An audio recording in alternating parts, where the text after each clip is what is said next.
Morva Junction, Saddle Road, San Juan, and Dinsley Junction. Don't be lucky and coward. Get your tickets now. Queens Royal College, Christmas 3-car raffle. Take some time for yourself or spend some time with the family at Sandy Point Village Hotel. Enjoy our various studio and suite apartments, self-contained with their own kitchenettes and Wi-Fi. We also have our famous 100-foot swimming pool and our beachfront restaurant, The Steak and Lobster Grill. And our location in Crown Point puts us near the center of activity from the nylon pool to the local nightlife. Call us and make your reservations at 639-8533, 389-2378 or email us at sandypointvillagehotel@gmail.com. It's Christmas time, and with your family you'll spend every evening watching a movie on WESN. The classics that fill your heart with merriment and cheer as we celebrate together the most wonderful time of the year. This is my island in December. This Christmas, WESN celebrates with you as the content capital brings the big screen classics. Yes!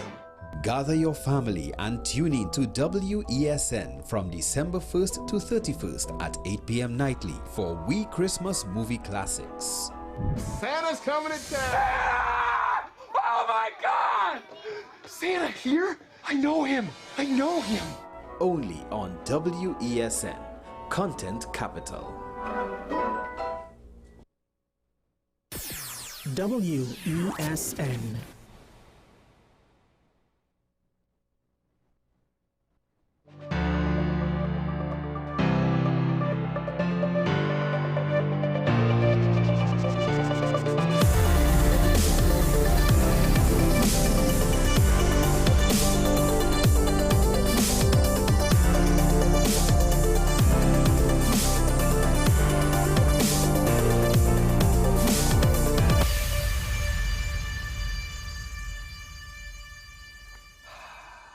Tis the season to be jolly. Not everyone is jolly. This is Talking Point at WESN, Content Capital. I'm sure Michael Small. One of the stories in the past that we looked at coming out of COVID was the need for people to get assistance from NGOs. It was one of those things where, while it wasn't necessarily stunning, it still was, to a slight degree, unexpected, with regards to the extent that NGOs have to screen people because the demand was so great and they needed to ensure that there were those who weren't trying to double dip. If they had hampers for families, they didn't want to give one family 2 hampers when they're trying to give as much as they can to as many as they can. And that was my takeaway from a lot of the talks back then. It brings up the question, when the government has grants and loans and various giveaways, how do they also ensure that it is dispersed fairly? Now, the question is, are we back to that time period? Because it seems as though some of the organizations are saying they're seeing an increase in people asking for help once again. Now, hopefully, maybe I could get a couple of these organizations for an interview to compare the situation so that we could have some context as to what they mean by increase. It might not be as bad as coming out of COVID. It might be as bad. It might be worse. I don't expect it to be worse, but I'm open to the possibility. I'm not thinking that anything is off the table. This is, however, potentially a sign of the current state of the economy, and that'll be a topic that we will hopefully get into later on with the good lady herself. But speaking about the economy, a potential issue has arisen with regards to Tobago. And given the fact that every time this has become an issue, well, not every time, but not too long ago, well, at this point it might be 10 years ago, it was a very big issue. It was a huge issue. The MV Cabo Star, the cargo ferry utilized to carry goods and services, bulk goods and heavy equipment to Tobago. The owner apparently has sold the vessel. It will not be available to renew the contract, which is ending on the 12th of January next year. So we're looking at a little under a month, or just shy under a month.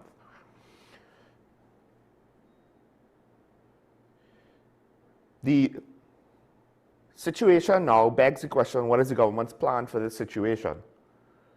The ferry service is just one of those things where I can't say that politicians in general have managed it well. The only times it seems to be working smoothly is the initial purchase of boats. That's when maintenance requirements are at the least. We invest the capital, we have it available. And when, to some extent, when the leases are freshly signed. But then, for whatever reason, things seem to go off the rails the longer the status quo holds.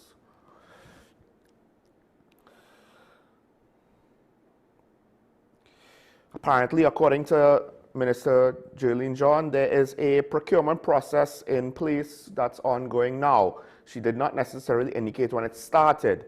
Therefore, we don't necessarily have any context on the time frame of when it might be completed.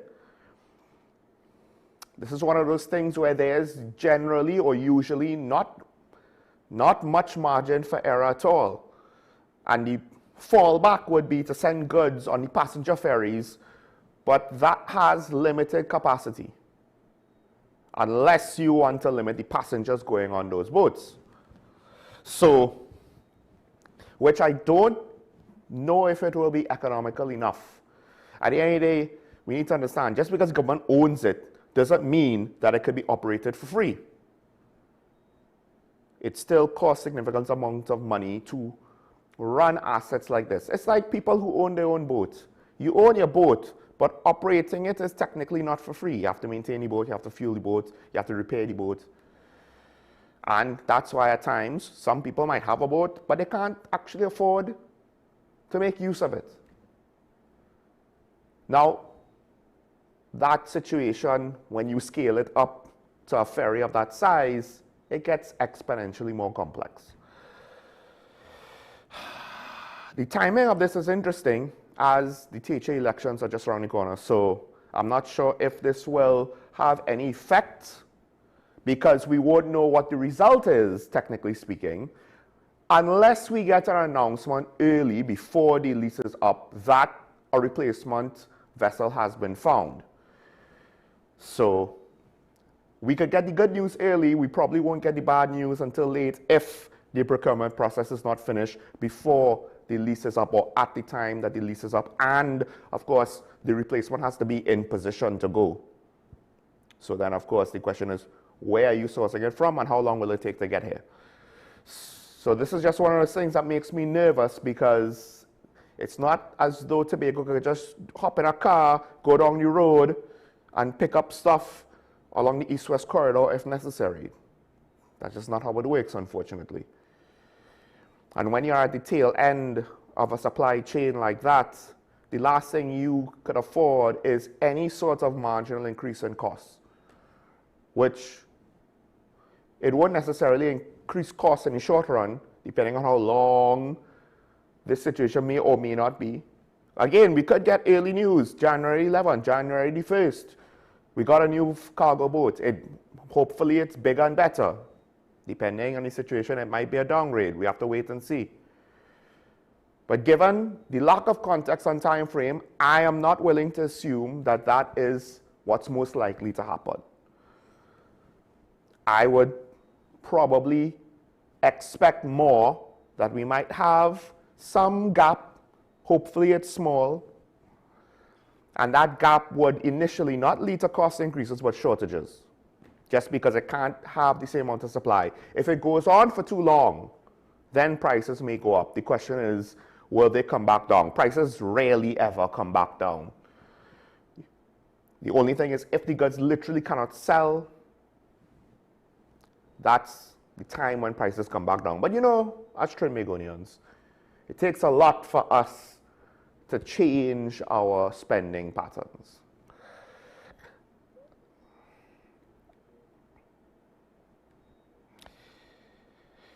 One of the things that the callers brought up yesterday, just moving on, just some other topics that I want to touch on before we welcome the good lady. The Commissioner of Police said he will not leave his officers in the bush for 2 and 3 nights to get mosquito bite and dengue. I mean,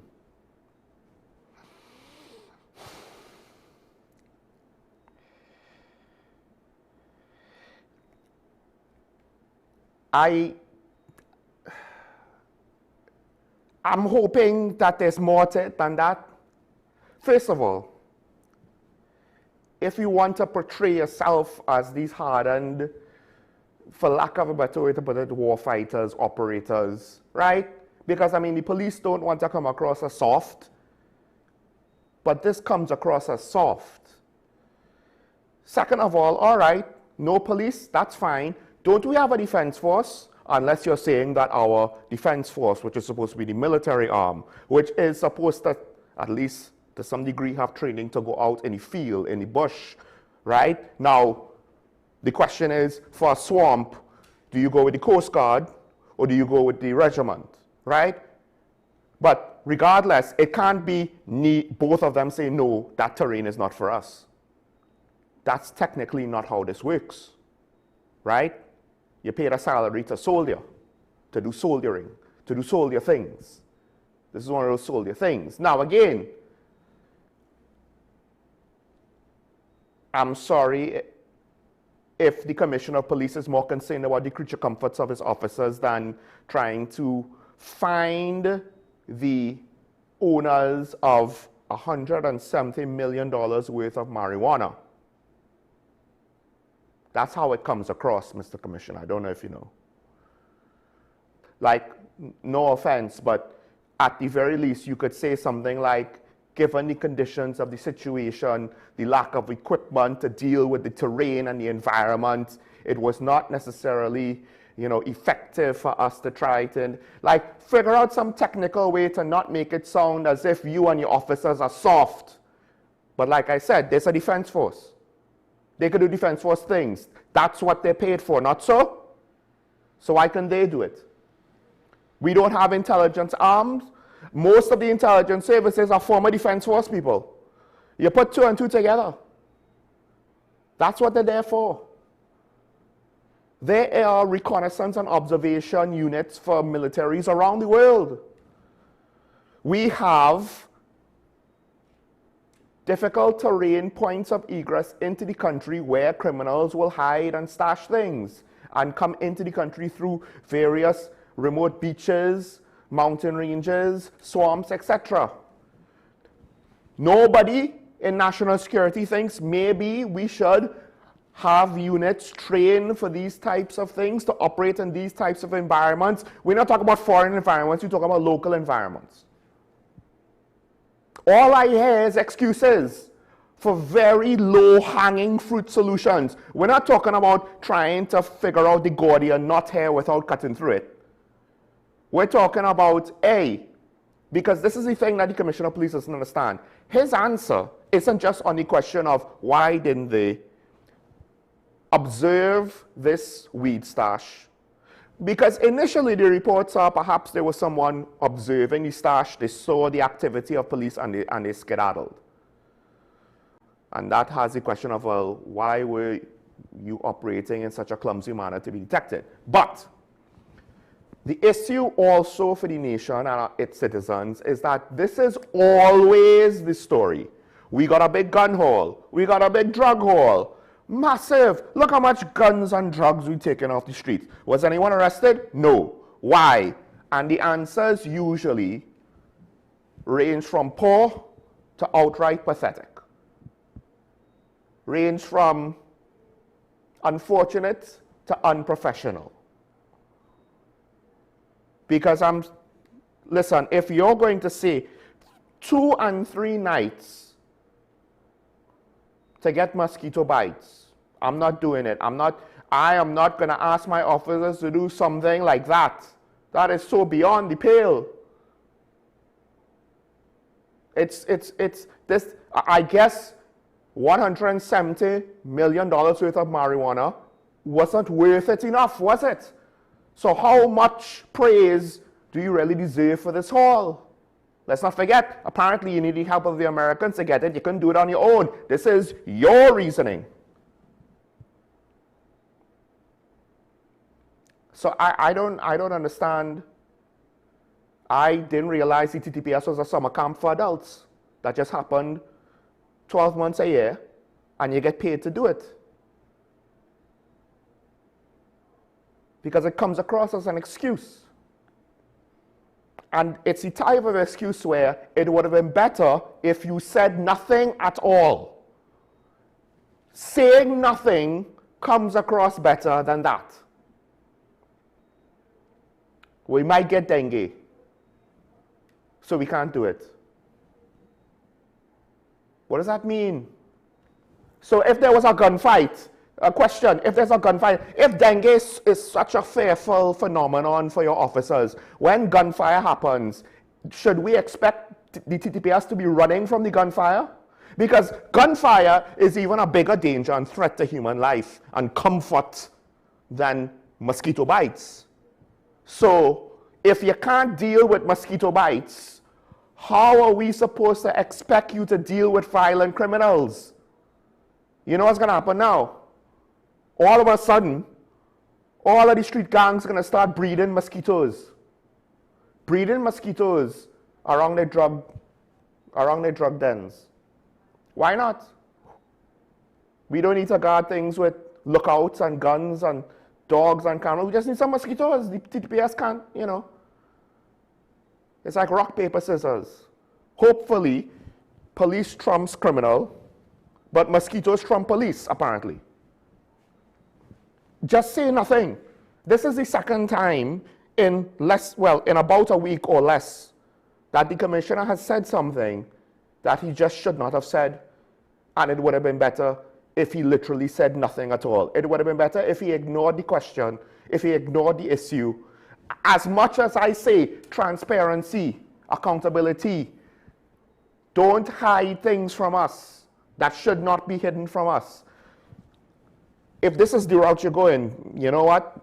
And I guess this is unfortunate because this is why I am encouraging behavior that technically I should not be encouraging, because this is why other public figures just don't talk at all. Because they don't know how to. And sooner or later, and usually it's sooner, they say something that they should not say. But this is Trinidad and Tobago. We don't question it enough. We just complain about it in the privacy of our own homes, in our living rooms. If we go out to meet our friends, we joke about it. We joke about it in the rum shops. We joke about it in limes. But are we going to actually say, hey, yo, how about you come back and try something, try saying anything better than this? Because, again, how am I supposed to be confident that you could keep the country safe from violent criminals if mosquitoes have you that concerned? But like I said, all right, fine. Where's the defense force? Where's the defense force? How convenient. We always want the defense force to be involved in things that they are not necessarily trained to be involved in, but for things that technically can and should fall under their purview. In this crime fight, they are almost never to be seen. So now the question is, let's go up the chain. What are you, the politicians, the cabinet, the administration, because you know what the last one did about the defense force? Absolutely nothing. Are you following suit? Let's take a break. We'll welcome the good lady. Stay tuned.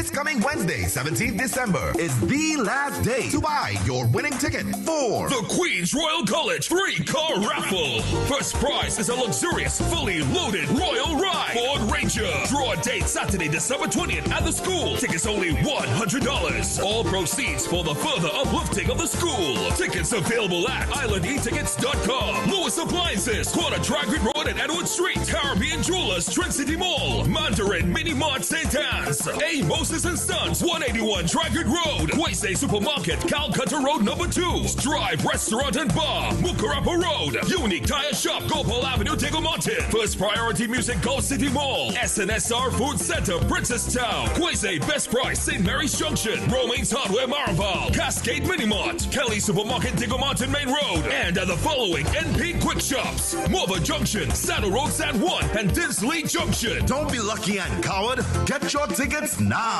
Queen's Royal College Christmas 3-car raffle. It's Christmas time, and with your family you'll spend every evening watching a movie on WESN.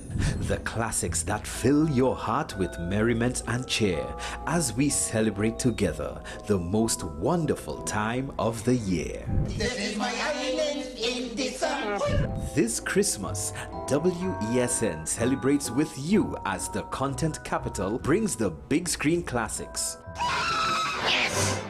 Gather your family and tune in to WESN from December 1st to 31st at 8 p.m. nightly for We Christmas Movie Classics. Santa's coming to town. Ah! Oh my God! Santa here? I know him. I know him. Only on WESN, Content Capital.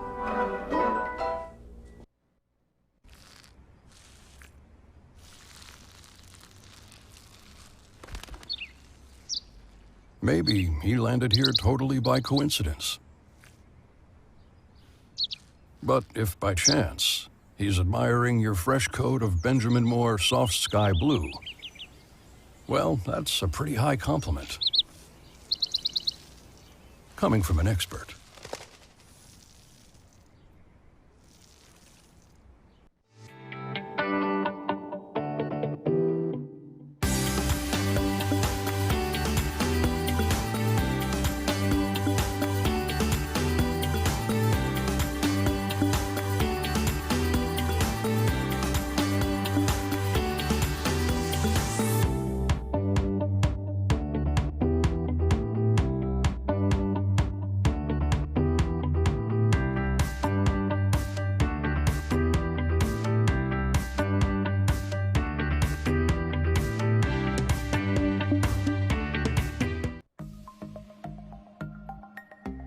Knowing how to tell authentic is as easy as 1, 2, 3.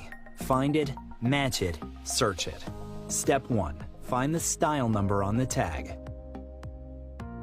Step 2. Match the style number inside the jersey with the number on the tag. Step 3. Search it.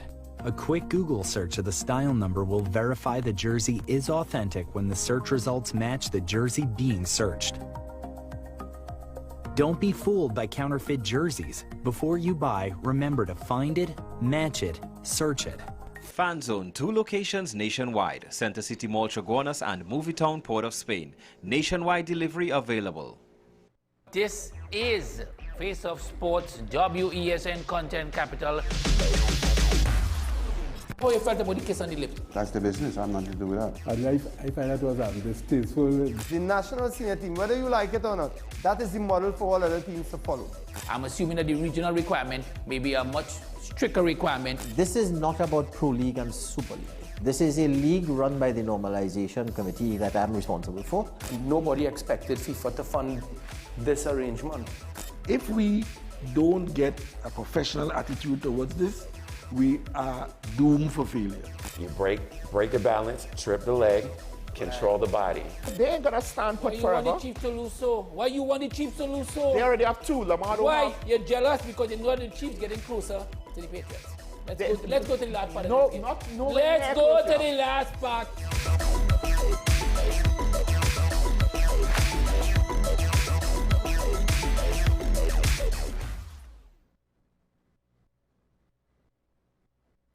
Our award-winning show is back, and this season promises to be even more exciting than before.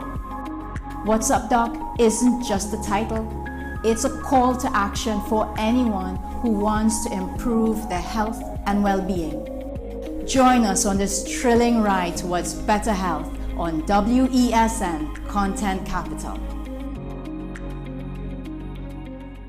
The home of Caribbean content is growing, and we welcome you to be a part of the #1 platform for young personalities who are driven to make a positive impact in society. As we continue to reach every corner of Trinidad and Tobago through our daily broadcasts, our social media pages, or through our 75+ digital billboards across the nation, contact us to learn about our competitive rates via marketing at wesncc.com or call us at 628-5835. WESN Content Capital, television with a difference.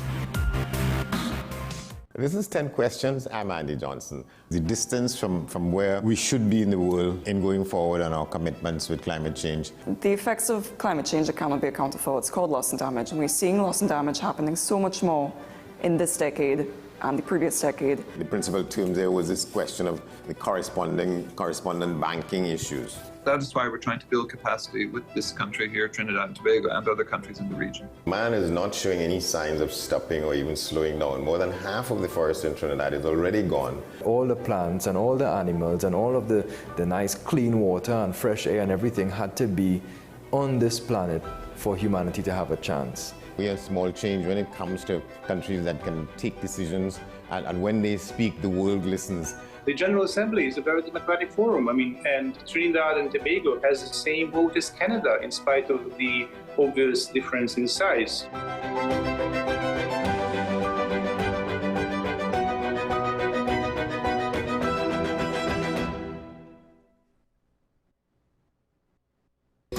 Take some time for yourself or spend some time with the family at Sandy Point Village Hotel.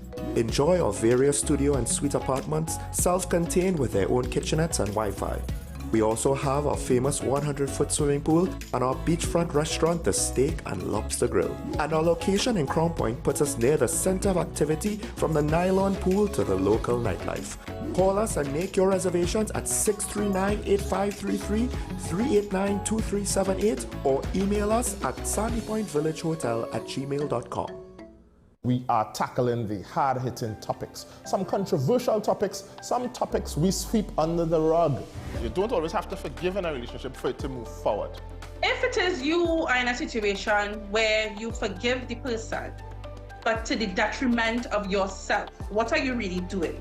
It is very uncommon for somebody in the younger age group to have dementia. Atheists don't not believe. Is that I can't disprove God, but you also can't prove God, so we kind of at a stalemate. We'll focus on the woman who's being the victim, right, or the man who's being the victim. We exclude the children. Folks are trying to study the underlying brain mechanism to figure out how does this particular disorder happen in the brain? How is the brain processing this? Don't worry about AI, worry about humans working with AI. Are you willing to learn new skills to stay relevant for the future job market? That's the challenge that people are going to struggle with.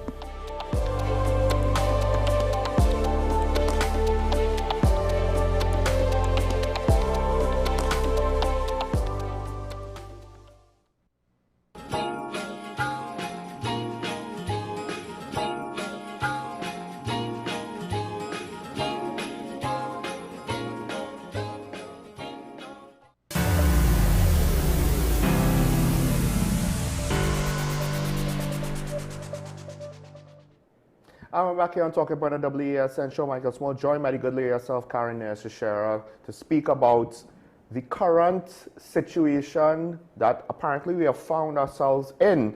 And of course, there's the great debate on who is giving us an accurate picture of our economic conditions and how do you define these terms to give the most accurate picture and who is being unfair and blah, blah, blah, blah, blah.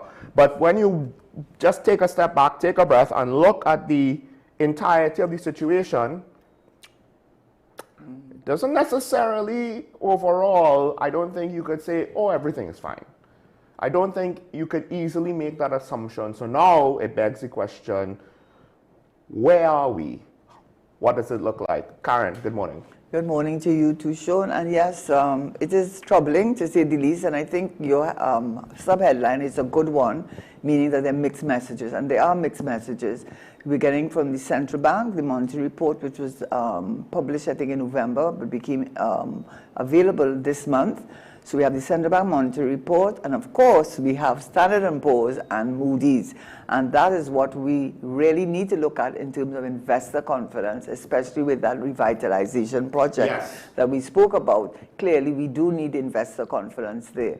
So what we're going to look at first, Sean and I did speak about it, so I think maybe I'll let you so we have, we could start with explaining the ratings, because first, this week we got the reports Moody's has changed their outlook to negative, and this comes a few months after S&P also changed their outlook to negative, right? Both credit rating agencies maintain the rating that they had us. They don't necessarily see our situation the same way. So starting off with Moody's at a Ba2, that is one of the highest, or if not the highest, non-investment grade. Basically, they're kind of looking at us, we are regarded to have we are judged to be speculative, and we are subject to substantial credit risk according to Moody's, right?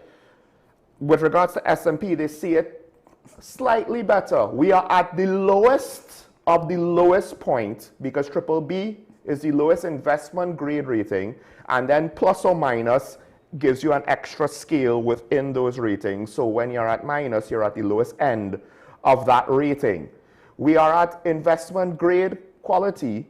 We have an adequate capacity to meet our debts, but any sort of external pressure or change in our situation could then lead to a degrading financial position with regards to repaying our debts. But the key point is, both of them, I believe, S&P in September, Moody's recently, they affirmed their rating, but they changed the outlook to negative. Moody's is looking at the situation with our foreign exchange reserve, and I think that's the concern. Can we repay our external debts if our foreign exchange position is being reduced? We just had the nutrient plant shut down. That's not a good sign. And I guess, I don't know to what degree all of the talk about all of the cross-border deals with Venezuela are now the situation where those deals for months have been off the table. I think what if they look at it. So I think what is really the concern here is that both the outlook is negative, which means that when you're looking going forward, what does the investor confidence say to you? But even when you look at the current status, I mean, BA2 is not very good, is it? You might say they affirmed it, but if you see BA2, it's now a nice way of non-investment grade is junk rating. What does that mean? And just to be clear, we do know that a bond is a debt. And the fact is that when the government said what their revenue position was, a lot of the revenue position was not only from oil revenue, but they put it non-oil revenue. And non-oil revenue can include financing, which can include debt, and debt can include the bonds. And if you are going to look towards bonds, which is a secured debt, which governments, municipal corporations, large entities go to for big mega projects such as highways, hospitals, and so on, what you're looking at is the coupon rate, which is the interest rate that you have to pay on that bond. And the more that it is considered speculative, the more it's considered non-investment, the higher the interest rate. And you're not talking about interest rate on a few million, you're talking about hundreds of millions. That's why they're used for mega projects. So when you have a Standard & Poor's, that is what investors look at.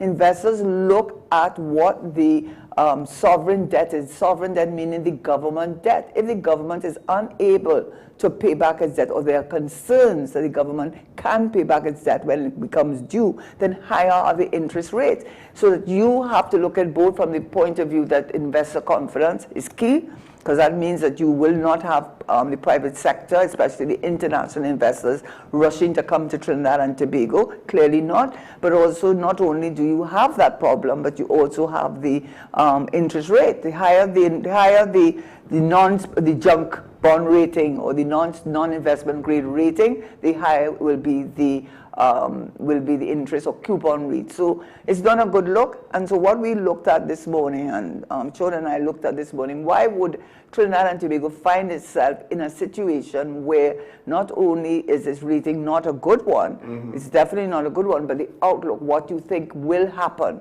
And that's not good, because what you look at in a government clearly is that if you are saying, well, things are not so good now, but when we look to the future, next 6 months, we have this plan, that plan, and we expect we should have a turnaround.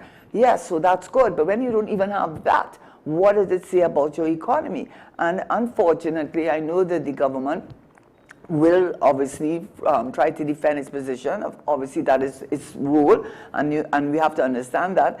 Same way as the former administration of which I was a part. I mean, we were taken, I mean, there was no question about when the rating was not a good rating, that I would just say that they were really happy. I'm sorry to say it that way, but it was so. You felt almost as there was glee that the ratings were bad. So we are not here to take administration positions. We are here to take the position of the country. Because I guess one of the things we have to put into context is the ratings have steadily declined over the last few years, and the outlook has shifted over the last recent couple of years, right? So, and that's the thing, Moody's, we're not even at the highest of the non-investment grade, the very highest, right?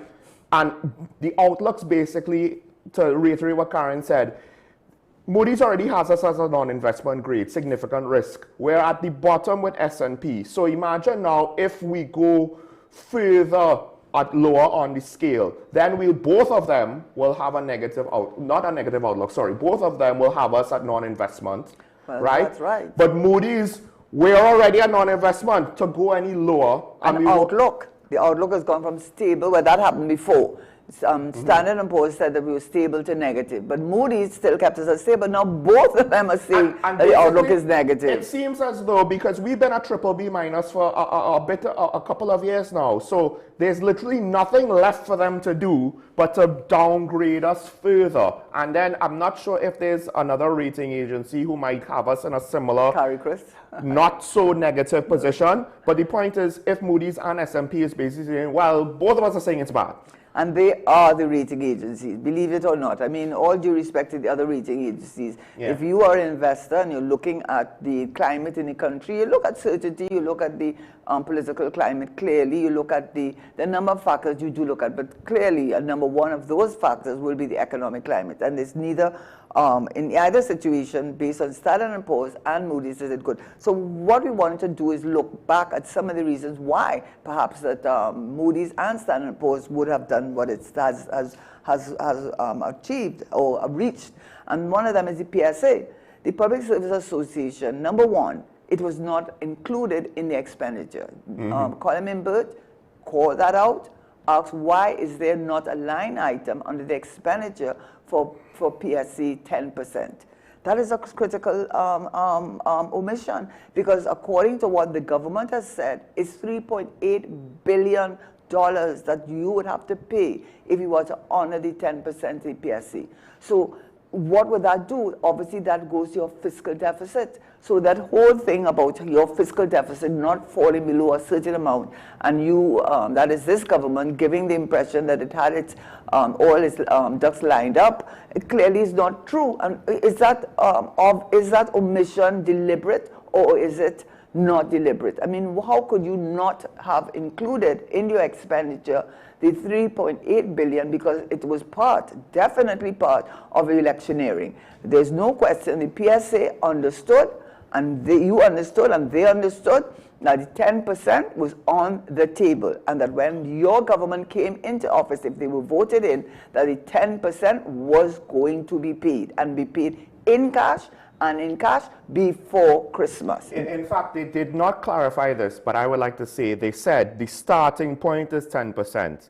And just based on the tone, the implication was, well, we're not accepting anything less than 10%. Absolutely. And they did not say, well, you know, we started at 10%, but we'll see. We did not get what I would view, so you could feel free to disagree with me, any viewer, would be the responsible thing to say is, well, we will try to start at 10%. When we get into office and we see the accounts, maybe that might have to adjust up. They didn't say that. They only said something to that effect, When he was called out at the budget reading, after, right? As to why it was unbudgeted in. That was several months after. But it's two things. It's not only the mixed messaging, you see, because what you are saying to the country is what we clearly understood, and what the president of the PSA and PSA understood was that they were getting their 10%, and they listened to that budget.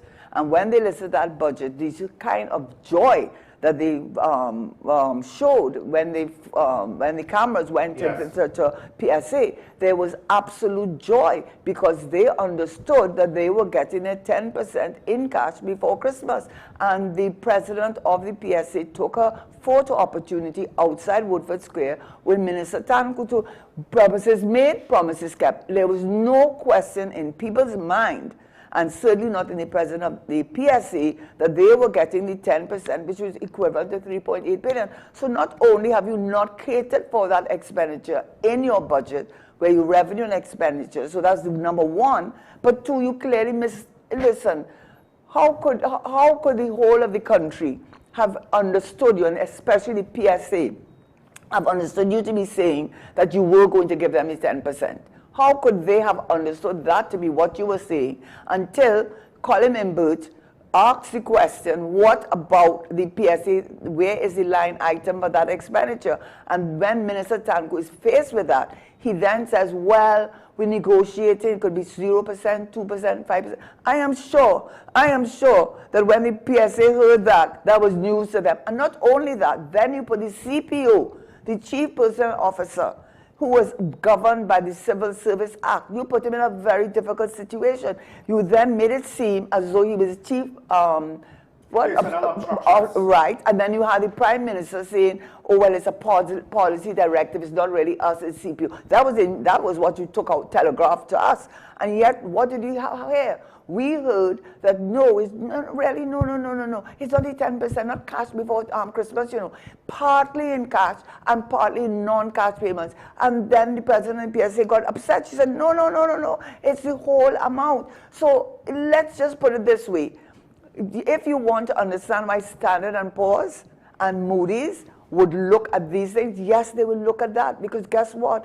PSA is made up of thousands and thousands of workers, and look at the revenue expenditure. The expenditure is over 3.8 billion, and according to what the Prime Minister, or the Minister said, Tanku said, 400 and something million per month inclusive, so that apart from that, lump sum payment, then you have that recurring expenditure of over 400 million per month. So, I mean, go ahead. Let me just jump in, and this is why I think how both S&Ps and Moody's ties to this, because S&P changed the outlook in September to negative, right? The reasons, some of the stuff listed was foreign exchange rates and control over monetary policy, limited control of these things, because, you know, we try to keep it fixed. Slow economic growth, very true. But then the last thing is that they said rising government debt. So in September, they did that. Now, this $3.8 billion in back pay, by having to pay all of it in cash now for now, right? And let's not forget, the opposition UNC criticized the government, which you can't fault them for doing that, because trying to finance government operations with just more and more debt financing is not sustainable. But in the short term, I think anyone that looks at it objectively would understand if the current administration would have to do that. But they gave us a budget with a $3 billion deficit, which is the lowest deficit in the last several years, only to have this back pay looming over our heads. How are they going to finance it? Probably with debt financing, rising government debt. And then depending on the source, if it's if they could source it locally, that's one thing. If it's foreign debt, that's another thing that could impact the foreign exchange position. So I think for me, what was the troubling thing, and that goes to the other areas which we're going to look at, it's not just the fact that the expenditure was more than what they had let us on to, but also you got mixed messages, you said, you clearly gave the impression that you were going to pay the cash, and then all we've had is an imbroglio. We've had a back pay bacchanal. They did not try to. It's not that they led us on per se overtly. They just didn't necessarily do any corrections. They just didn't try to make sure we didn't have any false interpretations or false impressions. They just let that be. Is that how they think it is? Well, we won't necessarily upset that yet. You know, we'll just let them keep thinking it's positive. Right, and then again, the CPEP URP situation, even at the central bank's report, he did say that the issue with regard to the joblessness include by thousands of people does affect the economy because it's that say maximum propensity to consume. If you are a CPEP or URP worker or forestry division worker, you are at the lower end of the income. But because you're the lower end, you're not going to go off to Miami and spend US dollars, are you? You're going to stay right in Trinidad, and you're going to pay to the maxi taxi, you're going to pay to the owner who owns the parlor, you're going to pay to the seamstress to make the uniform, you're going to buy the books in the bookstore. In other words, you are going to make a contribution to the employment in the country. So when you look at the CPEP workers, it is very harsh. It was a very heartless thing to do, and let us not pretend it does not have political implications, because we know whatever side of the divide you fall on, we know that URP, CPEP, etc. have been used by the political directorate to get the crowds in the meetings to use them as part of your political maneuvering. So when you see that almost at the very beginning, you shut down CPEP, and here was the reason. You talk about corruption, but when I looked at URP, which is the Make Work program, when I looked at URP, you had the same issues of corruption, because you are saying that the way that you will get rid of the corruption is that you will pay them directly from the ministry to the persons involved, rather than through a third party, which will be the contractors. But it appears, based on my just looking at cursory look at it, it appears that the corruption issue was an issue when you pay directly. When the ministry paid directly, there was a corruption issue. And to be very fair too, it looked like it's a retrograde step, because with the CPEP, which was, yes, Patrick Manning. Yes, it was a Patrick Manning. Someone said to me, you know, you're not going to do this show without mentioning Patrick Manning. And so I have to laugh. Yes, you're right. But Patrick Manning was the author, the founding creator of the CPEP, because what it meant, it was not only environmental, but it's also skills training, but especially for the young female single parent.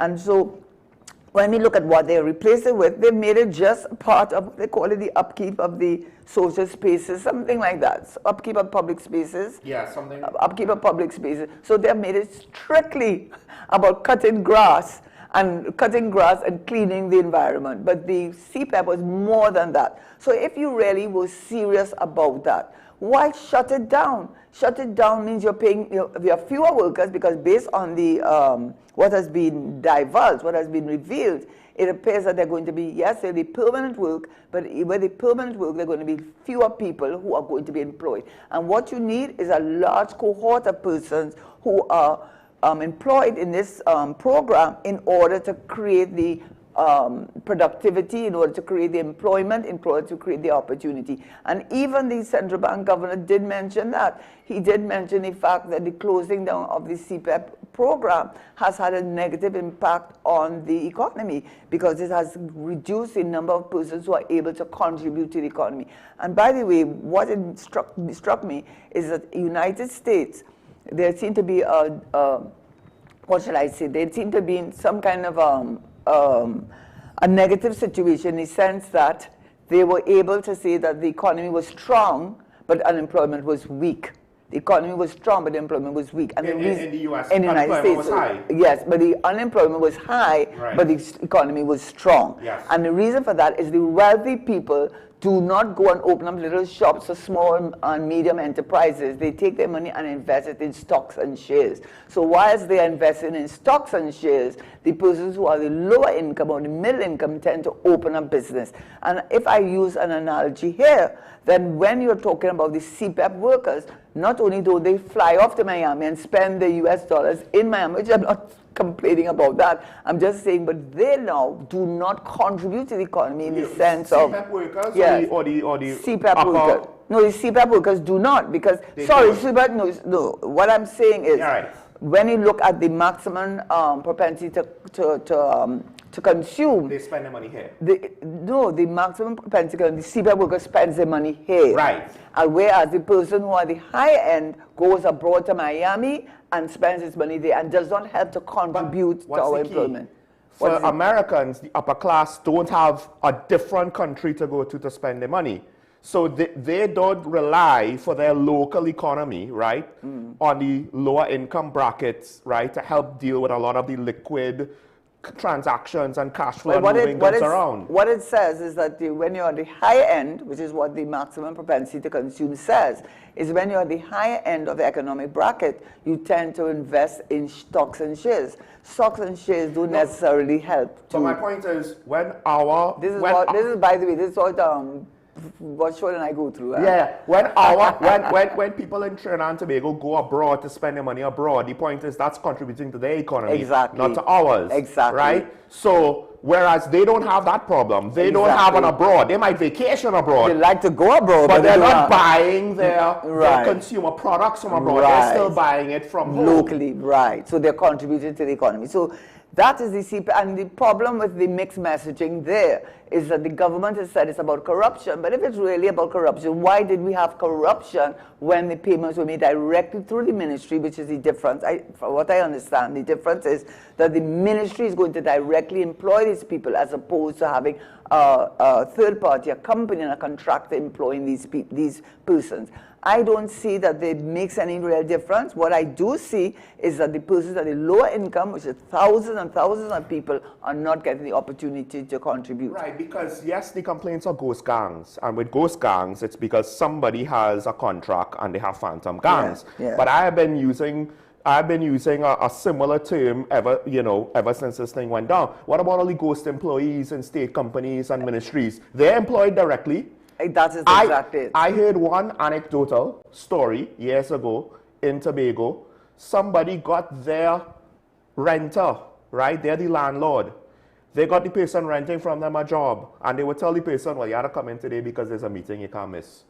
Because they want to collect their rent. And they're employing them directly through the ministry. And they are condoning and assisting now this public employee to not actually go into work. They will just give them the warning, okay, you had to come in today. Other than that, the person is a no-show, collecting a check on a monthly basis. And they're being paid directly through the ministry. Through the ministry, so there's no intermediary. Right, so the point about it is that whole argument about the corruption and that the way of dealing with the corruption is to pay directly to the ministry doesn't seem to sit well, and it sends a mixed message to the country that you're really not concerned about creating opportunity for those at the low income, especially when there's political implications. But then apart from that, we have the Business Outlook Index.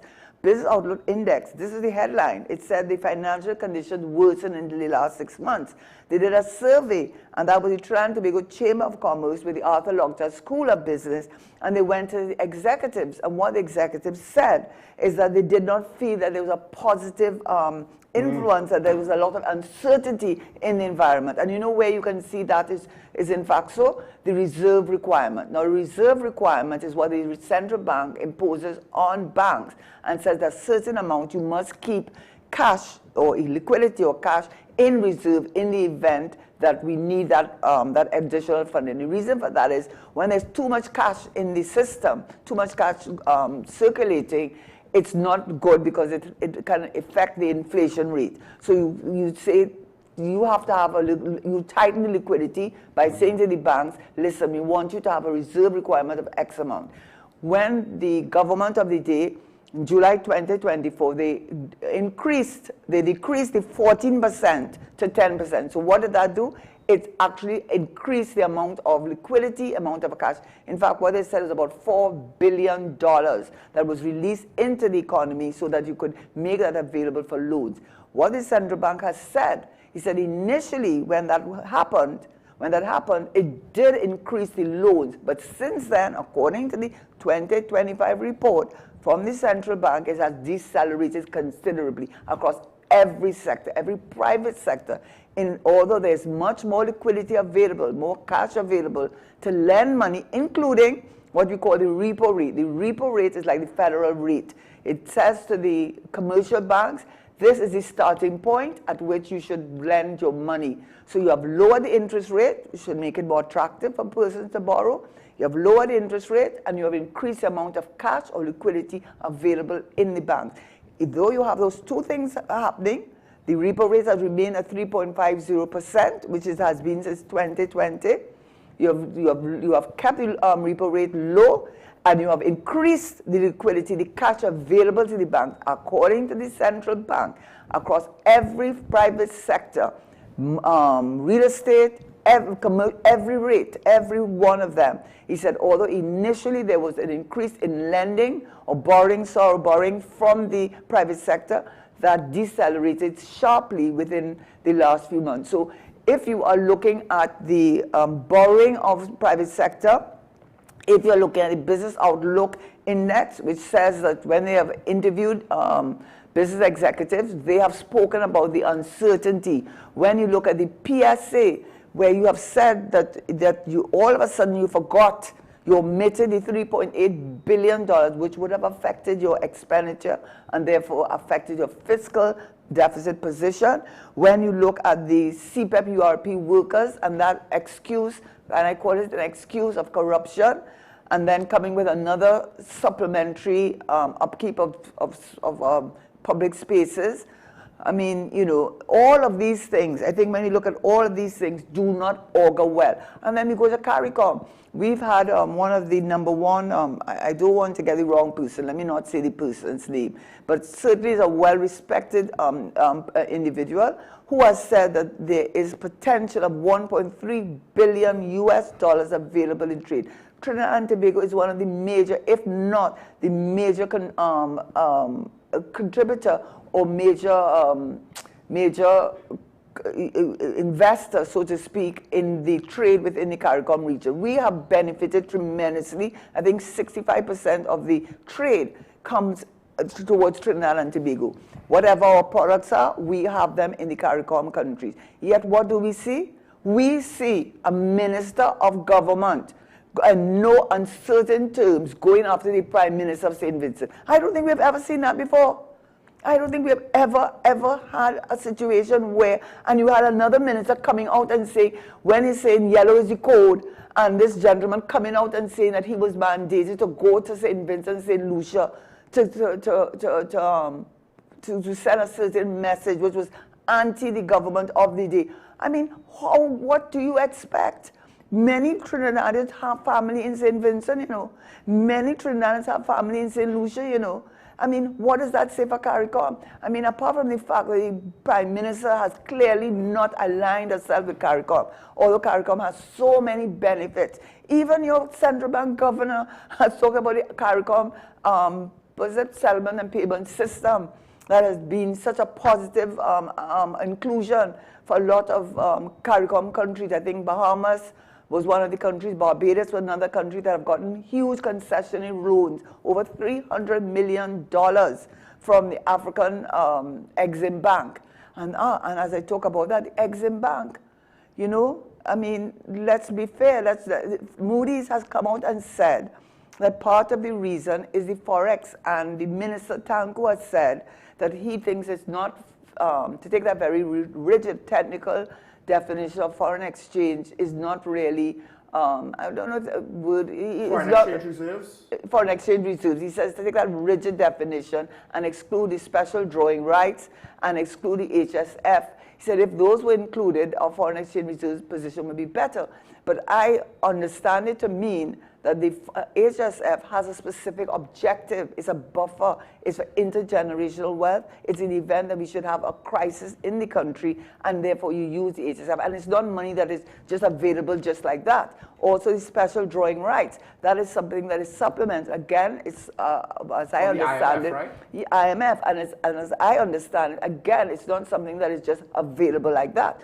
When you look in the foreign exchange reserves, as I understand it, it means that you are determining the value of your reserves in US dollars based on your trade. Based on your trade. If you're trading energy or non-energy products and you are able to build up your foreign exchange reserves, That means that for purposes of trade, not so much as reserve currency, as a purposes of trade, you have the foreign exchange reserves. And right now, it is not looking good. S&P, they pointed to slow economic growth mainly due to a shrinking energy sector, that nutrient situation.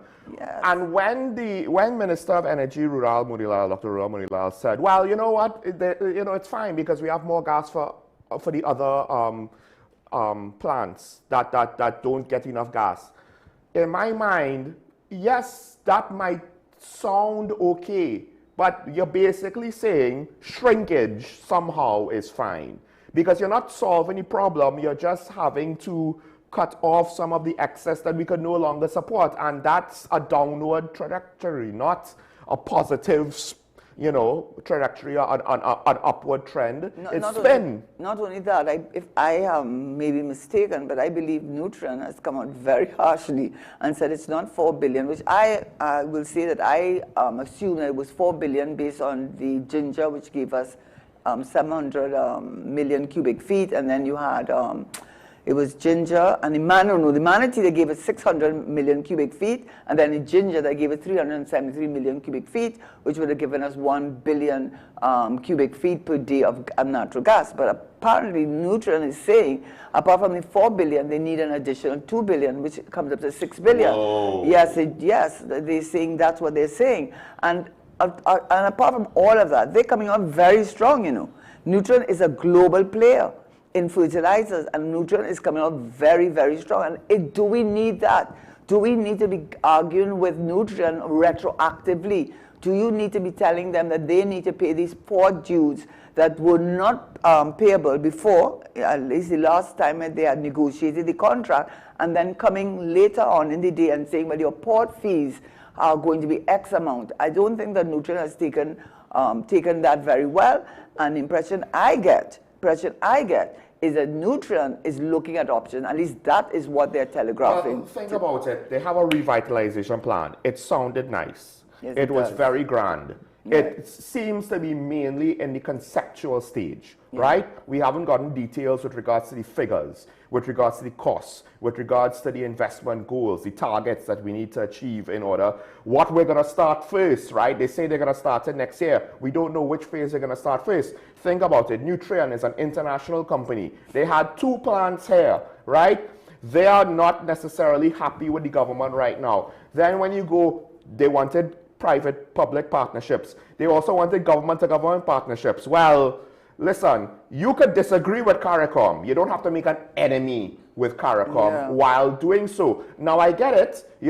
We are trying to maintain our diplomatic relations with the United States.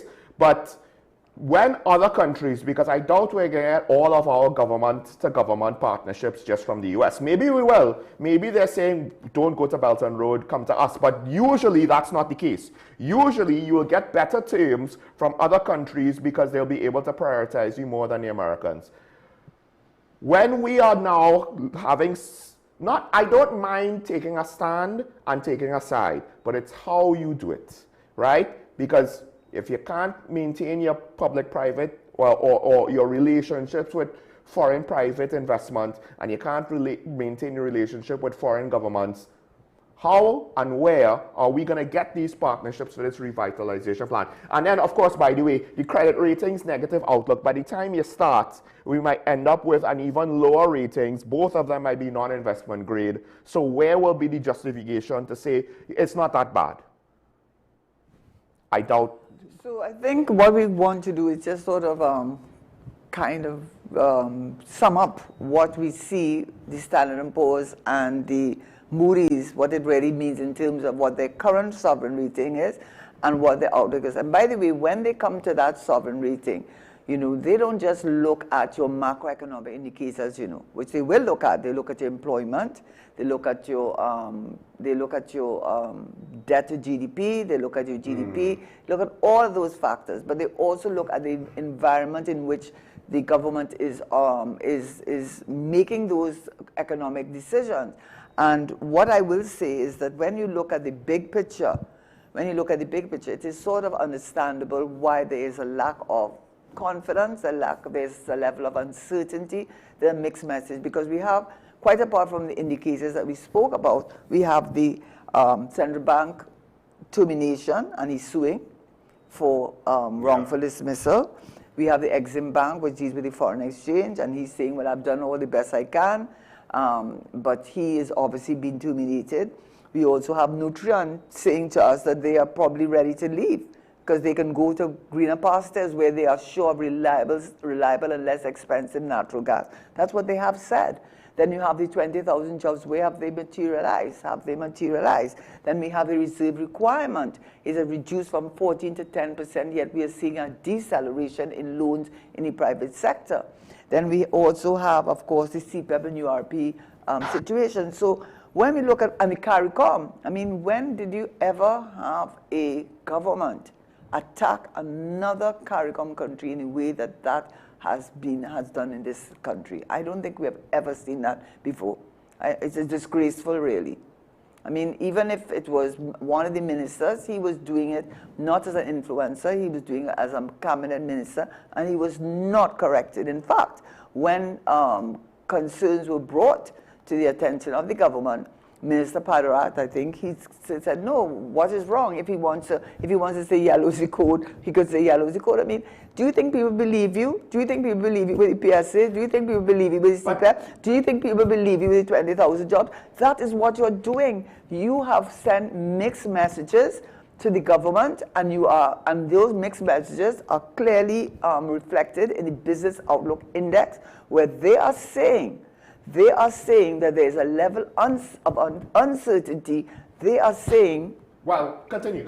Yes, they are saying there's a level of uncertainty. And what they're looking forward to is to have a closer relationship, a closer connection, a closer interaction between themselves and the public sector, because there is clearly a sense of uncertainty in terms of the policy direction of this government.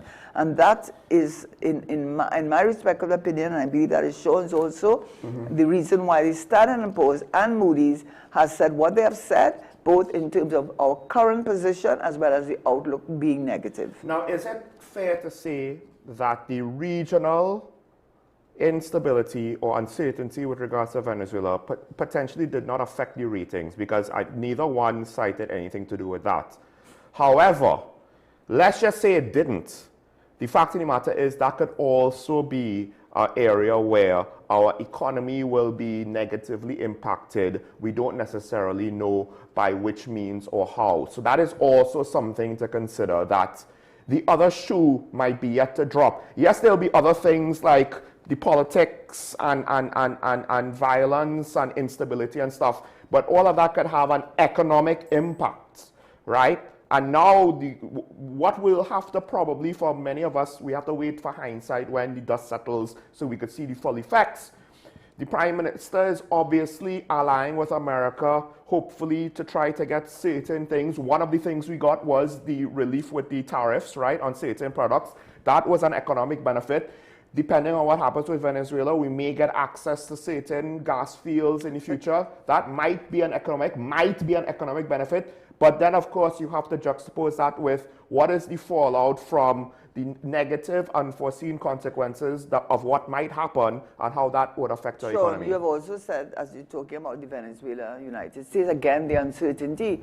I believe the Prime Minister said that it was not about regime change. I think you said that. She said repeatedly that TNT is not supporting regime change, and we are supporting going after the drugs and transnational crime. And then she went further, a little too far, saying kill them all. But the point was, it was in the context. So I agree with the context, not necessarily with the fluff of going after the drugs and the criminals. And very adamant, we are not a base to support any American action for regime change. And then we got the news this week. You know what's the difficulty with that? Even in the United States, even among the 34th Street, you're seeing even the traditional news media are actually coming out and saying this is not about anything about. No, it's not.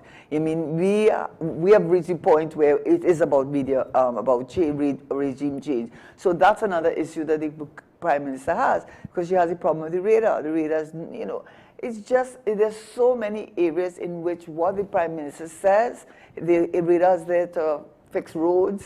Well, oh, no, the radar wasn't there to fix roads. Radar there for narco-terrorists, but the military was there to fix roads. And then she had to turn around and say, well, they're not right there to fix roads. And by the way, the radar has a line of sight, so you can't go through mountains and go to the, you can't go to you can't see what's on a swamp. Yeah, you can't see what's in the swamp. Now, and as Karen pointed out, we do have air surveillance or air search radar, right? The implication, of course, is our law enforcement bodies are not holding up the end of the bargain. That's why the Americans are there. Except now that we've come to the stage where they're going to be using our runways and our airports, right?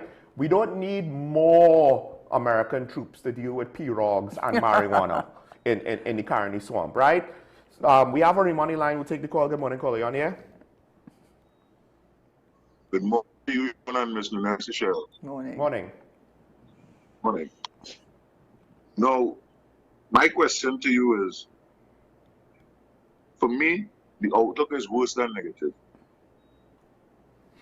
And I want to say why. Now, going back to the elections of 2020, when Kitrowley said the government dollar is based on 50 cents wages and salaries, 30 cents debt repayment, and 20 cents for development, right? If we're spending $60 billion a year, that means that 30 billion going into wages and salaries, 12 billion going into development. And we need more than $12 billion in development per year. That's why I start off saying I think my outlook is worse than negative. Because when you look at the current state of Trinidad and Tobago, we need more than $12 billion a year in development expenditure. Secondly, we have a communication problem. Now I know the millions of the government watching the program, as they always do, because this program is very objective. We say it as we see it. Even though I'm at school during the day, I normally watch the reruns in the night. So I know for a fact what is being said here, it is being reacted on. Now the government is being truthful with the population. Because, all right, take for example CPEP. You're saying it have a ghost gang, but the workers in CPEP are being paid through the banks. So if it have a ghost gang, and every day you have a supervisor who's going to inspect what is being done, well then it stems from within the office. So is the whole system in there corrupted? Not just to see well, it have a ghost gang. And we encourage Minister Pararat and Minister Amin in this nonsense because they keep saying everything is review. But when the review is done, they don't tell you what is the results of the review. But we're reviewing this or we're reviewing that. On the first day of school, we had some replacement teachers. The ministry said, we're going to review it. Okay, fine. By Wednesday, they were back on the job. You know why? Because these people were filling vacancies that the ministry did not fill. And when you review them, you're actually taking away the teachers who come in to teach people children. So children came to school for the first 3 days without a teacher. But the minister wouldn't say that. When he realized his mistake, well, then he had to bring back in the people because they're not filling the vacancies. Further, Mr. Minister, if more money is available for lending, because the repo rate, which is the rate that the central bank would lend money to commercial banks, which would influence the interest rate, and the reserve requirement ratio has gone down, so they have more money to lend. Yes. But you have less people borrowing. What is that saying? Exactly. So the banks have money to lend, but people ain't borrowing. Why they ain't borrowing? Because they're so sure they're going to have a job. The future is uncertain here. And then this impasse between Venezuela and the United States, that adds further. It adds further.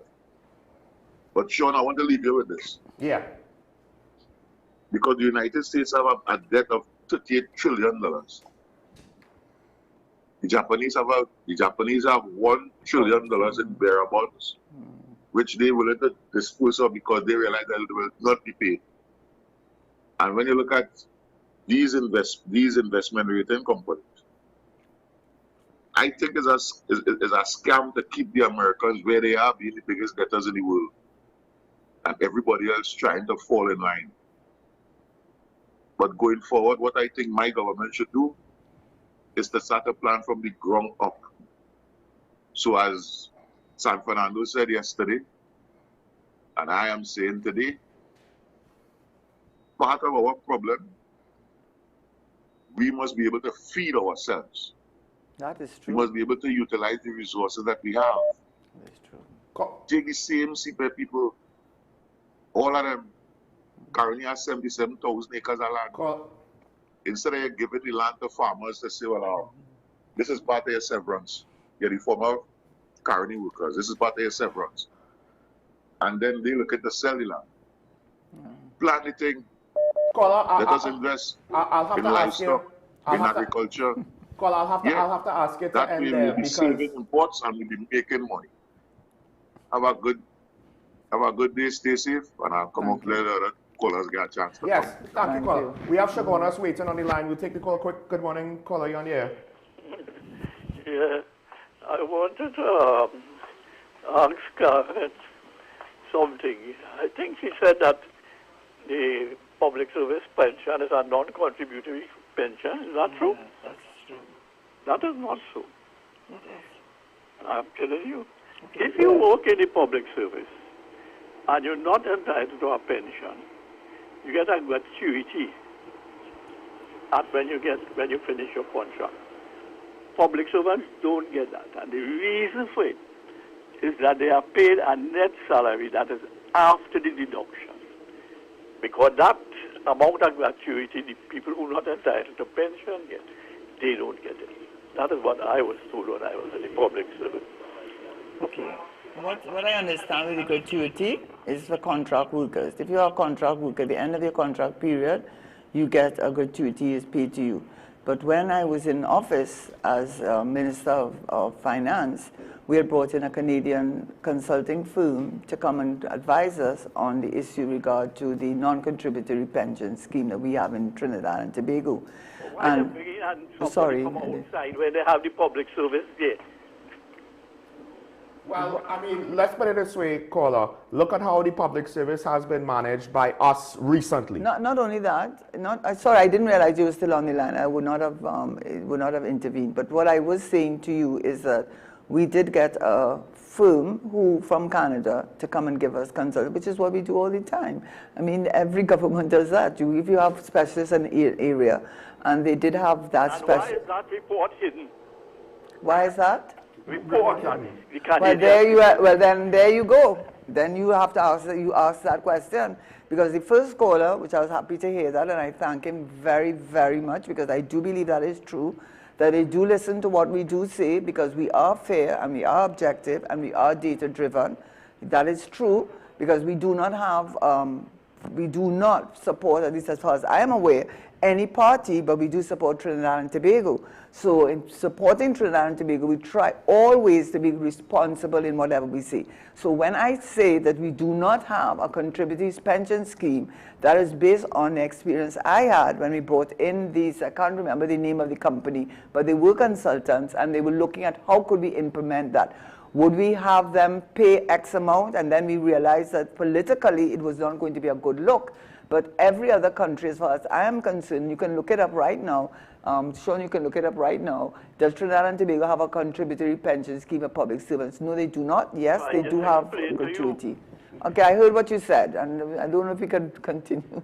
I think now what we have is essentially semantics debates. This is it's not a semantic debate. Sometime last week when I called a person called in and said what he believed we should have is a pension scheme for everybody. And he's correct, because that is what they have in Canada, right? Canada, I think you pay something like 44% of your income in taxes. So whatever you pay, We here used to pay up to 60% of that, right? But anyway, that money, when you pay it into that, that stays into your account. Even if you die, that you could will that to your people and whatnot. They have a totally different system. And so I don't know, and unless I see can I read it out to you? Can I read out to you? This is AI, so I mean you might not agree with AI. It might not be the most accurate. Right. So yes, Trinidad and Tobago public servants have access to a mostly non-contributory pension scheme paid from the consolidated fund, but is unfunded and faces solvency issues, leading to proposals for reforms like mandatory contributions and better indexation, with recent measures including a minimum pension of $3,500 for retirees. Key aspects: non-contributory nature. Traditionally, these schemes don't require employee contributions relying on government funds. Pay as you go. Benefits are paid directly from the consolidated fund as they fall due. Unfunded liability. This system creates large unfunded liabilities for the government, making future payments unsecured by dedicated funds. Minimum pension. A recent initiative introduced a minimum public service pension of $3,500 per month, aiming to provide immediate relief. NIS versus Public Service Fund. Anyway, current challenges and reform. Is this a senior citizen's pension? It can't be senior citizen's pension. We're talking about the pension. The senior citizen pension, number one, is not a pension, it's a grant. Right. It does not depend on whether you made any contributions at all. All it requires is that you have to be a citizen of Trinidad and Tobago or living in Trinidad and Tobago for X amount of years, and your income must be X amount. That is a grant. That is just like a disability grant. It's not a pension. Then you have, apart from that, you have NIS. The NIS, public servants can get their non-contributory fund pension, which is based on how many years they have worked in the service and what they retire at. I think what they did is they decided that what they were trying to do was to use their last year as the year on which they would base their pension. So the pension from the government is based on the years of service and your salary at the time of retirement. Then you have NIS pension. NIS is based on contributions. 750 contributions you have to have made in order to qualify for NIS. So you can get, public servants can get their non-contributory pension, whatever that is, and as long as they contributed to the NIS, which is made a contribution every year, up to 750 contributions, they would qualify for the NIS pension scheme because of their contribution, and they will also qualify for the government pension, which is non-contributory. That is why I understand it. And I said the central bank highlighted urgency for reform due to the growing liability and vulnerability of the elderly. So, all right. So go ahead. We have Faisal on the line. Caller, good morning. You on the air? Good morning, Sean. Good morning, Carter. Morning. Okay, very interesting program. I like critical analysis, and the caller prior to this caller, he would have outlined certain thing with the funding, government funding, and what is allocated where. Now, so we have to bear in mind that these things didn't happen overnight. It was something progressively over a number of years. And the closure of Petrotrin, as evidenced by data, as Karen so rightly said, she believes in data. The Freedom of Information Act revelation would have revealed that the refinery or Petrotrin in general were profitable. It was a profitable entity. The Lashley Committee never recommended that they shut down Petrotrin rather than restructure. So they were supposed to restructure. And so failure to restructure and shut down would have dealt the NIS a severe blow. A very, very severe blow. A lot of small businesses on the south side were shut down because of that, creating an economic downturn, a drastic economic downturn. And the country slid into where it is today. So it would have happened progressively over time.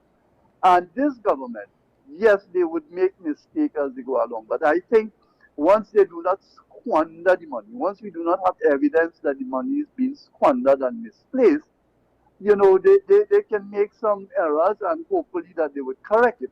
But in my estimation, I think they're trying to get things right, and there will be some stumbling in the way, but I wish them the best. Have a nice day. Thank you, Gordon. I think to that, the biggest thing is communication. The biggest thing is communication, managing expectations, and leadership. Because when you utilize things like we'll find the money and promises made, promises kept, and you make it all seem very positive, well, we complain about Coleman Bit as the Minister of Finance doing very much similar things, right? Not leveling with the people, because when you don't level with the people from the beginning, then towards the middle and the end, when you have to say, well, maybe you can't get it all in cash. Maybe you can't get 10%. All of a sudden, that's unacceptable because you set the expectation so high. You set it so high because you want people to have that positive emotional reaction to you, that now when it comes time to be practical, you can't just flip the script on them and expect them to make that about turn without having an issue with it. So leadership in these hard times, just giving us a nice slogan that will make us all feel better in the moment, in the long run, is not always going to be the best thing. And then if you take the example with regards to the US-Venezuela situation, like certain other things, sometimes what you said, in hindsight, maybe it was better to not say anything at all, because you kind of set us up saying, no, we're not going to do anything to support regime change. I don't know why we're going to need more logistical support to deal with pirogues. They already have the ships in the area, right? So now, this is the problem. For the people who do not have that much faith and trust and confidence in the government, for the rest of the people, it's going to wane. It's going to be reduced. And you're going to lose the benefit of the doubt moving forward. And that's what happened to the last administration. And that's the stuff on the surface. That's the minor stuff. We haven't even had to go to policy yet. But when people perceive things as negative, they're not going to judge policy decisions as positive. And it's not only not positive, but untrustworthy. That's the problem, Because with the last caller, yes, we do want the government to succeed, because when they succeed, we all will succeed. It's true. When they win, we all win. We do want them to win, and regardless of party affiliation that persons may or may not have, at the end of the day, except if you're a very staunch party person, you want what is good for your children, you want what's good for your grandchildren, and if this government is going to do it, yes, you're going to support them. But the problem is, I think, at the base of it all, is that there's a lack of consistency, a lack of trustworthiness in what is said, and you're seeing it too often in too many critical areas. So that we have another call coming in. Yeah, Karanash. Karanash on the line. Good morning, caller. You on the air? Hello, good morning. Morning. I'm a former worker student, okay? Yeah. And I understand that the case has collapsed in the High Court, but I don't have any, sort of clarity as to why it has collapsed. And, so I don't know if you want to share some light, and in that regard, as to the former workers of PPEP and the matter that they had in the High Court, what happened to it, and, what's going on with it as a matter of fact. Right. But we are in the dark. Right. And you see, that's a good point that you just made. You know why? Because when I read it, I said the case collapsed and they lost. That's the headlines. But what did they lose? What they lost is that according to the case, they're supposed to go to arbitration first. And if the arbitration collapses, then they go to the High Court. So what I understand is not that the merit of the case was not there. As far as I understand it, is the procedure. The procedure required apparently whatever agreement that CPEP has signed with the independent individual contractors was that they were supposed to go to arbitration first, and failing to go to arbitration, then they will, that is the reason why the High Court, what was you saying? So I don't know if there's multiple cases. One company, so I assume this was a contractor, Tombo and Company Limited, they actually won a challenge by the government to dismiss their lawsuit. So the government, the state, had an application to strike out the lawsuit from Tombo and Company, and the High Court judge actually sided with the company against the state in this case, right? Saying that the Tombo and Company Limited raised tribal issues, had a realistic prospect of success at an eventual trial. So I'm not entirely sure, caller, which case you're referring to. This happened this morning. So this is very new. The caller may have been... What's the name of the case? CPAP versus what? Sorry, I mean, I just had a quick... the lawsuit was brought by Tombo and Company Limited. Oh, it's by Tombo. Tombo. Okay. Right? Okay, sorry, we would love to answer you. What I did know was that from the cases I did read, judge dismisses CPAP's bid to strike out contractors' claims. So they were successful in that case. But what I think last week there was another situation. I'm now looking into that. So I will have to say that next week, Wednesday, I'm sure that I will be far better prepared to answer your question. So that what I am reading right now is that they signed a 3-year contract with CPAP to provide environmental protection, and they terminated the contract without warning or explanation. And I will really have to look at it, because I had got the impression that the reason why the cases had not been successful with CPAP wasn't so much that the cases didn't have any merit, but rather because the process required you to go to arbitration and mediation before you went to the High Court. And that is what I understood. But they said it contended an evaluation was not performed before termination, and it was willing to participate in arbitration and mediation as provided under the ADR, Alternative Dispute Resolution Clause of the contract. So I suspect, no, I'm going to have to read it. I am going to have to read that it. was the case last right? week, yeah. I am going to have to read it. But it seems to me that in this case, they were willing to go through arbitration. They were willing to go through the alternate dispute resolution. This as is the a Tombo case? Tombo case, right? And because, so I suspect I am subject to correction. Unlike the other cases where the contractors went directly to the High Court, the court said, no, you're supposed to go to arbitration and mediation before you come to us. That's the Eastman case. Yes, but in this case, subject to being corrected, in this case, Tombo did say, listen, we were ready to go to arbitration. We were ready to go to mediation in accordance with the contract which provided for alternative dispute resolution before you went to the High Court. So I suspect that if that was the case, the court then felt it had the entitlement then to look at the merits of the case. And looking at the merit of the case, they decided in favor of the contractor. So what that means, and I am saying subject to correction, what that means is, you see how a headline can really be very misleading, because when I did read the headlines, it did say that CPAP loses case in court. And I said the contractor loses case in court, and well, what they had dismissed out of hand was that the matter should go to the DPP for criminal investigation. That had been dismissed a long time ago. So now you're dealing with a civil matter. And when I was dealing with the civil matter, I was concerned. I said, how come they just lost just like that? But when I read it, it wasn't that they lost on the merit. It lost on the process. They did not follow the process as set out in the contract between CPAP and the contractor. In this case, he's saying it's very noteworthy that they did say that he was willing to participate in arbitration. So if that was the deciding factor, then it would mean that therefore the High Court would have the locus standi, would have the jurisdiction to hear the matter. And if the courts had the jurisdiction to hear the matter, it appears to me, that is going. Yeah, the thing is, and that they would lose. Both cases and they would lose. Are not over. In Eastman, they have to pay for costs because they didn't do the correct steps.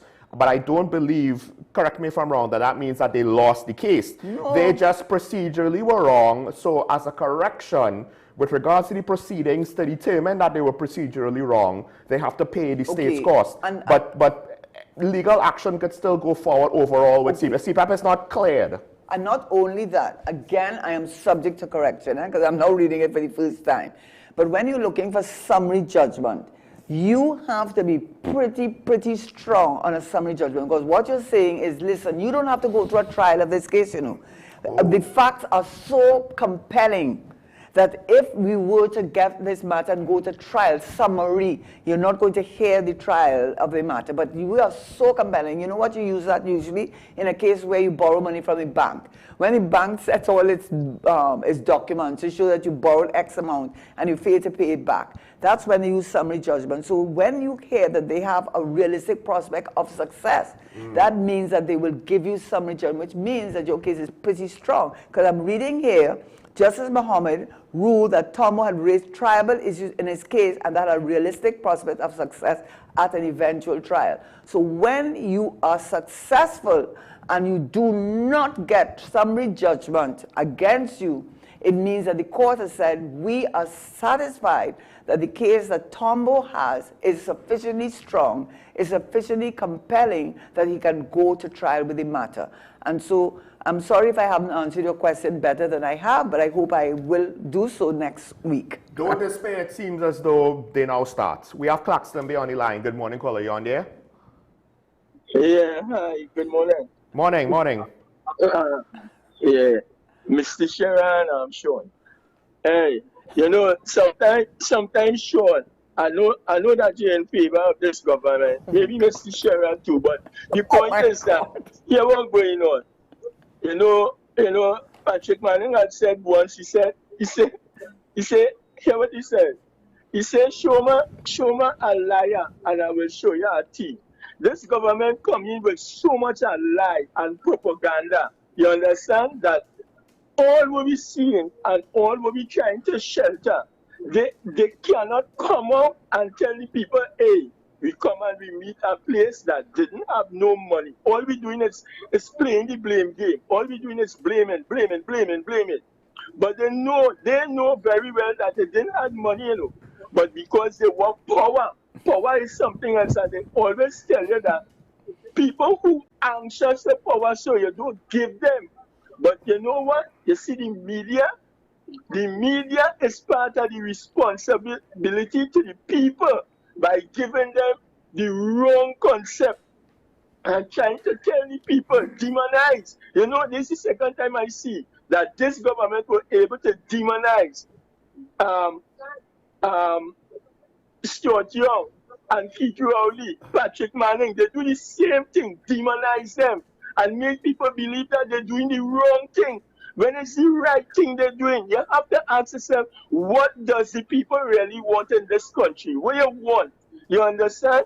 You're demonizing people, and you know now, with this government doing the world, they put 1.4 million people's life at risk. And Sean, you can't hear nobody. Everybody is just silent. We could go to sleep and not get up because anything could happen. Look, we have planes now jumping off from Piaco to Tobago. How we get ourselves in all this?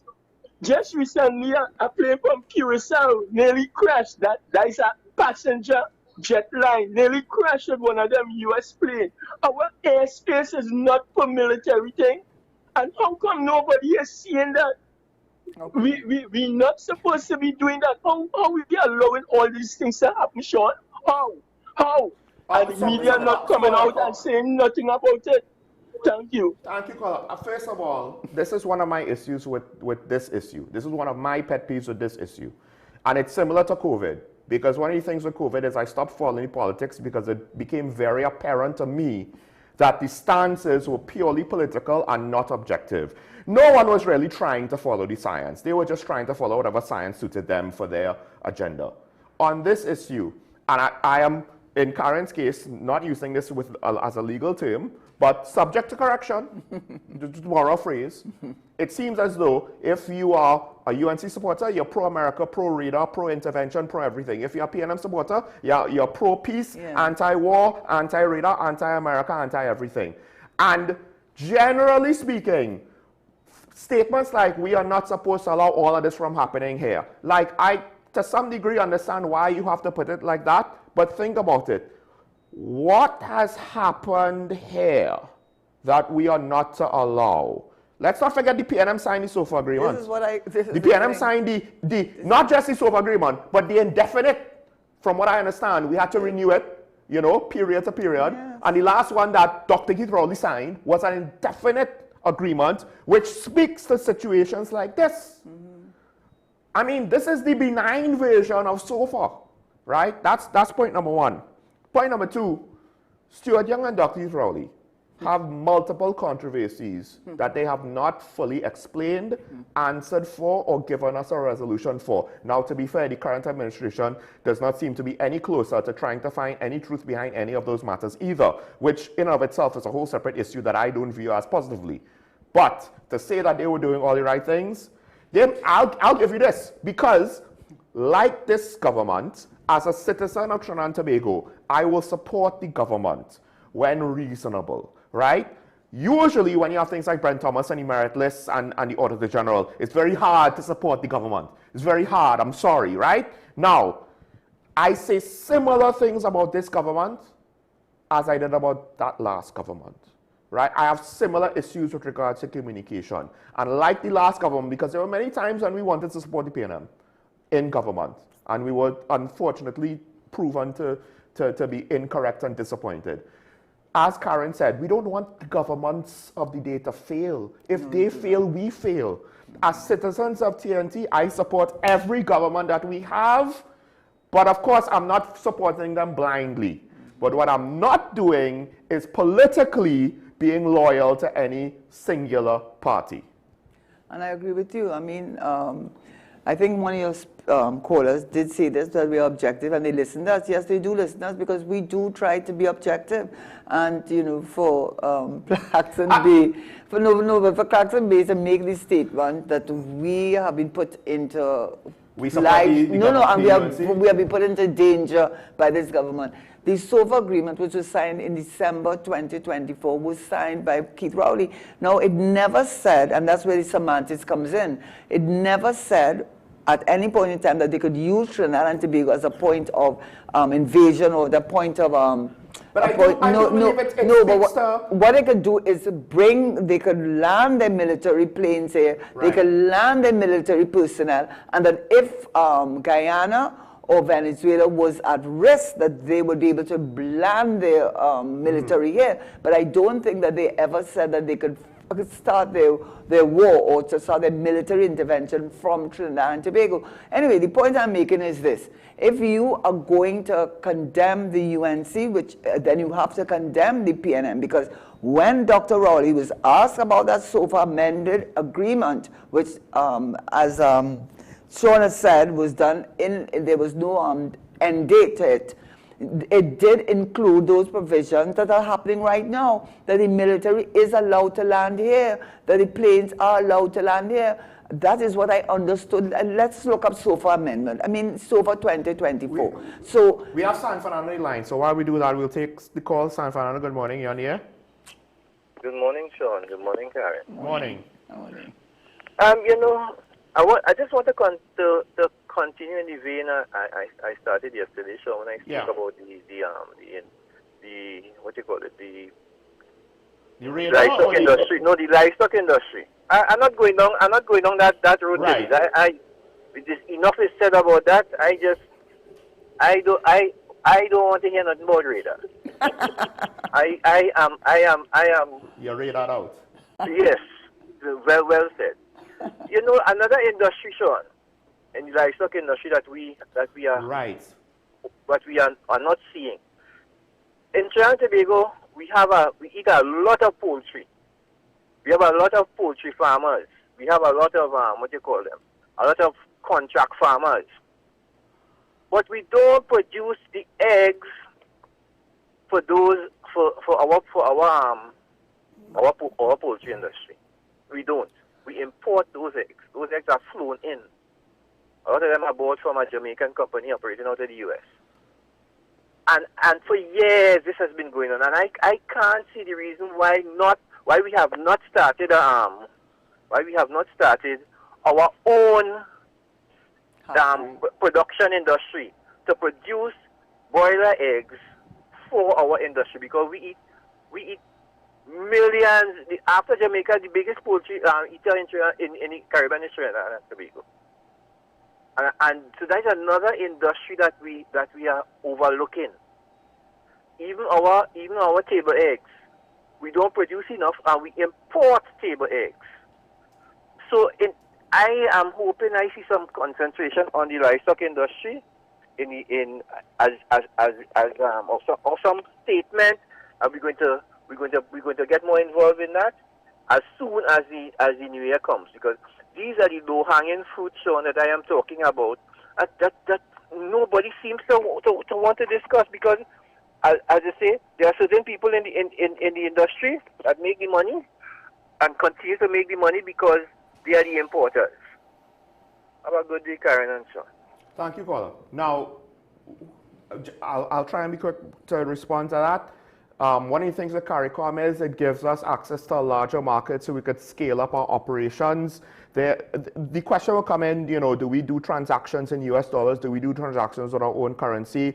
There's pros and cons to both, but I do think just having access to larger markets, and we're small nations. If we all kind of just be one larger single market with regards to the operational scale, economies of scale will be technically better off, right, as a starting point. And with regards to livestock and food production, I think it all comes back down to the fact that once upon a time, in the old time days, bring back the old time days, corporations were new.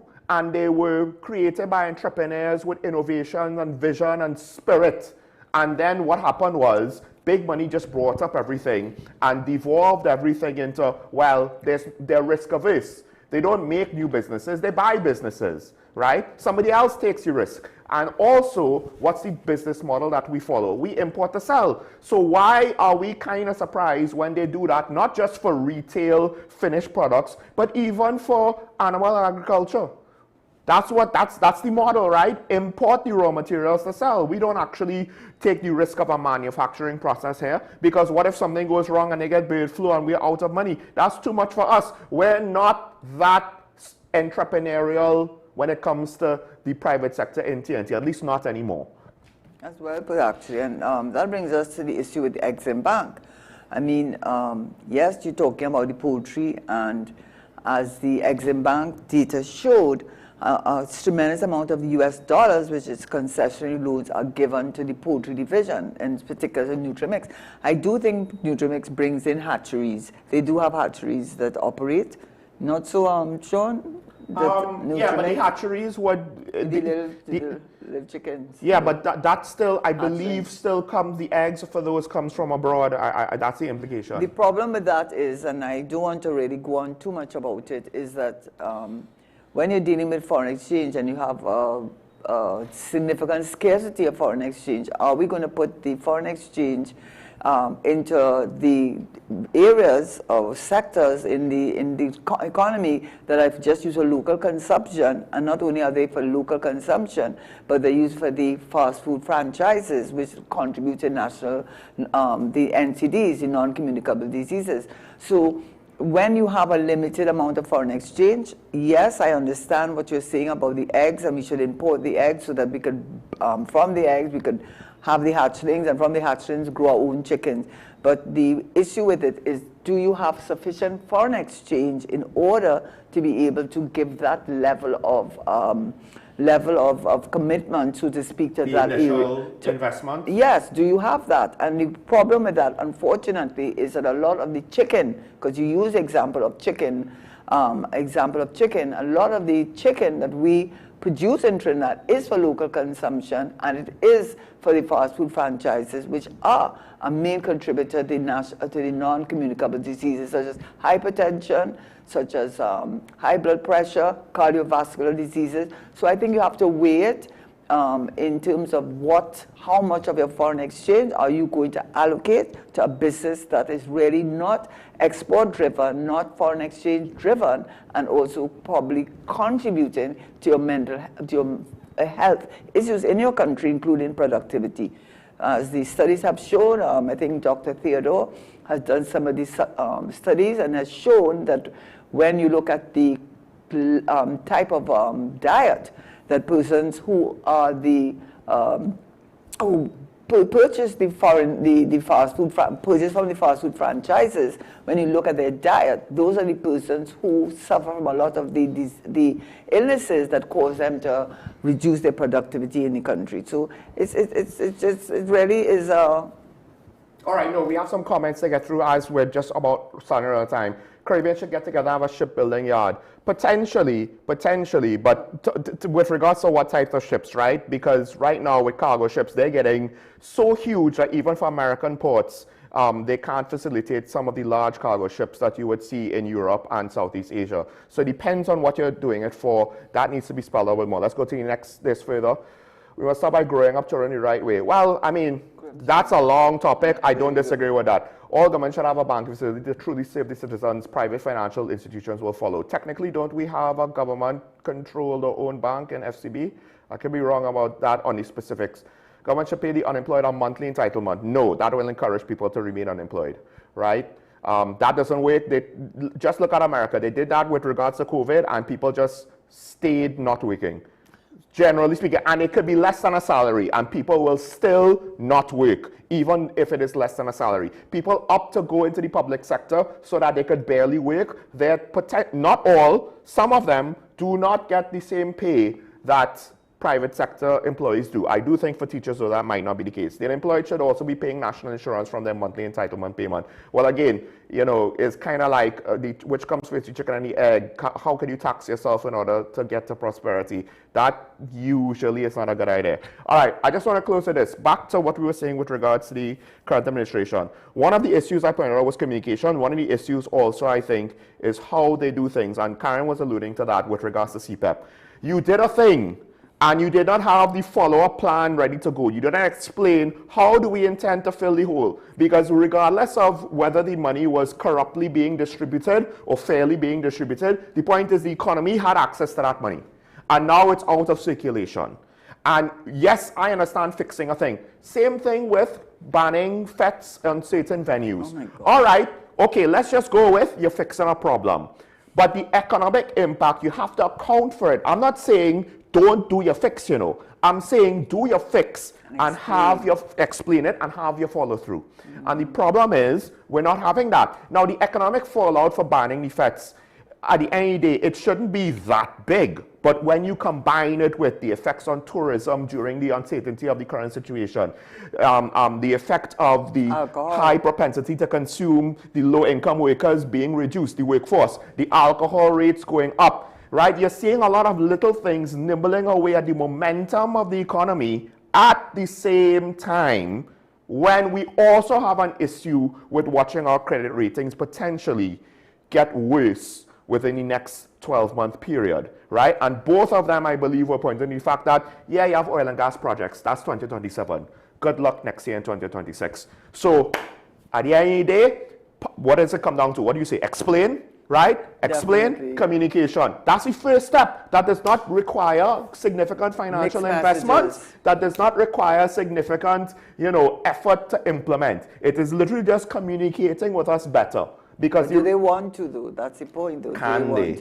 Do they want to? Because what they have to say may not be what the country is prepared to hear. I mean, the and PSA, what you have sold to us. PSA is a clear example of that. Yes. And I mean, is a clear example of that. If you disagree with that statement, we could explain it at a later date because we have to go to the show. Thanks to the commenter. Thanks to the callers for calling in. CPEP, also their thing about Thanks CPEP. to the caller with CPEP for highlighting that because, yes, last week and today, 2 cases. So this is an ongoing matter still, right? Karen, thanks for joining me once again. Sure, we will continue the conversation next week, of course. But however, stay safe. Have a good day. Remember your allegiance to the Republic and to each other. Don't forget it's nice to be nice so that I could see you tomorrow. Bye-bye.